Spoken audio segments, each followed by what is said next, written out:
রিমান্ডে জিজ্ঞাসাবাদে নতুন নতুন তথ্য দিচ্ছেন সাবেক প্রধানমন্ত্রীর বেসরকারি শিল্প ও বিনিয়োগ বিষয়ক উপদেষ্টা সালমান এফ রহমান। সেখানে শেখ হাসিনা ক্ষমতায় থাকাকালে সালম প্রায় 1.5 লাখ কোটি টাকা পাচারের তথ্য উঠে এসেছে। পাচারের অর্ধেক টাকা শেখ রেহানা ও হাসিনা ছেলে সজীব জয়কে দেওয়া হয়েছে বলে জানিয়েছেন সালমান এফ রহমান।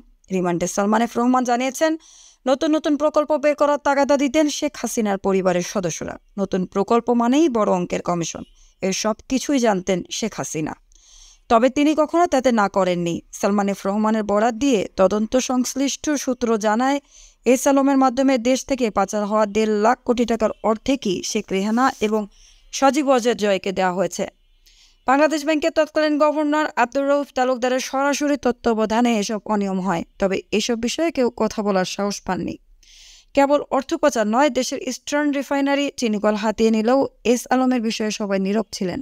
গ্রেপ্তারের পর থেকেই ঢাকা মহানগর গোয়েন্দা ডিবি পুলিশের হেফাজতে রয়েছেন সালমান এফ রহমান। তার দাবি, শেখ পরিবারের অতি লোভের কারণেই দেশের অর্থনৈতিক অবস্থা এতটা শোচনীয় হয়েছে। তাতে সবসময়ই সায় দিতেন সরকারের শীর্ষস্থানীয় কিছু ব্যক্তি। শেখ হাসিনাকে বোঝাতে গিয়ে অনেকে ছিটকে পড়েছেন, কারণ তিনি সবসময়ই তার নিজের সিদ্ধান্তে অটল থাকতেন। তদন্ত সূত্রে জানা যায়, রাষ্ট্রায়ত্ত জনতা ব্যাংককে লুটপাটের জন্য বেছে নিয়েছিলেন সালমান এফ রহমান। তাই নিজের পছন্দের মতো চেয়ারম্যান এবং এমডি নিয়োগ দিতেন। পছন্দ না হলে নিয়োগপ্রাপ্ত ব্যক্তিকে ব্যাংকে যোগদান করতে দিতেন না। কেউ যোগদান করে ফেললেও অনিয়ম দুর্নীতি অভিযোগ দিয়ে পদত্যাগে বাধ্য করতেন। বাণিজ্য মন্ত্রণালয়ের সাবেক সচিব হেদায়েতুল্লাহ আল মামুনকে জনতা ব্যাংকের চেয়ারম্যান নিয়োগ করা হলেও সালমানের পছন্দ না হওয়ায় তিনি যোগদান করতে পারেননি। একইভাবে কেন্দ্রীয় ব্যাংকের সাবেক পরিচালক ডক্টর জামাল উদ্দিন আহমেদ জনতা ব্যাংকের চেয়ারম্যান হিসেবে যোগদান করলেও দুর্নীতির অভিযোগ তুলে তাকে পদত্যাগে বাধ্য করেন। এসব বিষয়ে প্রশ্ন করলেও নীরব থাকেন সালমান এফ রহমান।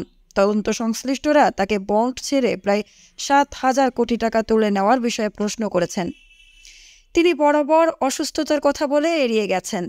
প্রশ্নের মধ্যে ছিল, এফআইসি আমার বন্ড নামে একটি বন্ড ছেড়ে বিনিয়োগকারীদের সঙ্গে প্রতারণা কেন করেছিলেন? বন্ডটি আসলে বেক্সিমকো গ্রুপের আবাসন কোম্পানি শ্রীপুর টাউনশিপ লিমিটেডের ছিল কিনা, কারণ এই বন্ডের মাধ্যমে 1020 কোটি টাকা তুলে নেওয়া হয়েছে।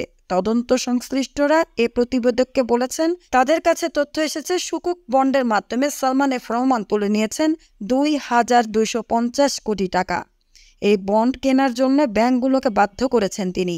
প্রথম দিকে ব্যাংকগুলো বিনিয়োগে রাজি না হওয়ায় পরবর্তীতে বাংলাদেশ ব্যাংক থেকে সার্কুলার জারি করানো হয়, যাতে ব্যাংকগুলো বন্ড বিনিয়োগে বাধ্য হয়। তবে বারবার নিজের অসুস্থতার দোহাই দিয়ে প্রশ্ন এড়িয়ে যাচ্ছেন সালমান। গত 13 আগস্ট রাজধানী ঢাকার সদরঘাট এলাকা থেকে সাবেক প্রধানমন্ত্রী শেখ হাসিনার বেসরকারি শিল্প ও বিনিয়োগ উপদেষ্টা সালমান এফ রহমানের সাবেক আইনমন্ত্রী আনিসুল হককে গ্রেপ্তার করা হয়।